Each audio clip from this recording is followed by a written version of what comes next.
speak. Being a troposphere, it's a vast space, covering purity and historical surface, understanding relationship to mid-space. Since we are in a straight context, we don't understand. It is extremely bright and sharp to my retinal presence.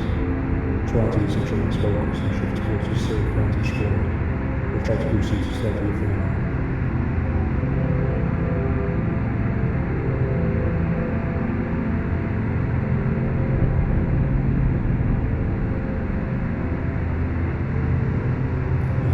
Into a forward current, stimulated to western ground from some implementations of vegetation, which seems to be mechanical wings among well-defined entities, or energies of different sorts, everything moving fast.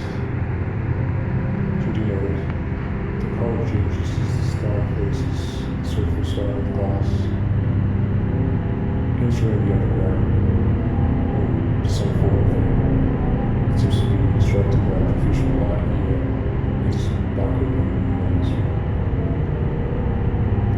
Proceeding to observe the flocks of beavers seem to provide some sense of belonging and ownership. Yet, I retain to be disconnected from emotion. It feels like communication with the earth itself. Thankfully searching for some sort of meaning behind my species, to relationship to existence, and trying to retain some sort of sense as to where it is. But I will be motivated to inhabit. Peacefully knowing at last. I think that this is a perfect place to be, although the surroundings seem to be cold. Thank you as well.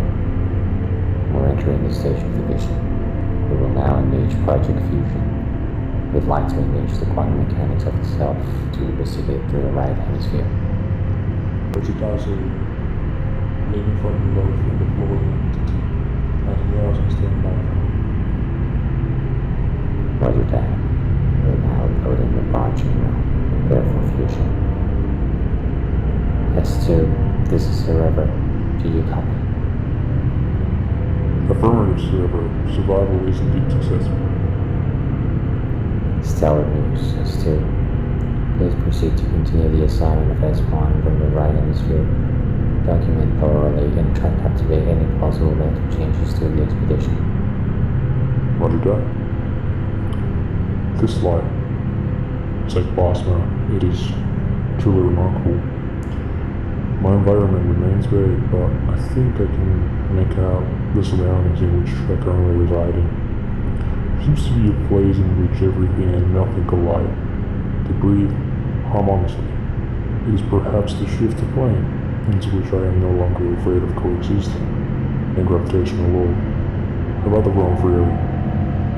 It is perhaps my mechanical absence that lets my awareness observe lightly, but it is my organic nature which refrains me from observing blindly. Indeed, there is a moment of absolute gravity, lingering and immersed discovery in which details seem to arise. It comes to conclusion with the I, the self, the me. Perhaps this remaining structure often revolves discussing the nature of us. It is perhaps with great confusion that we seem to take architectural nature, architectural expansion, and architectural time by simply observing for granted.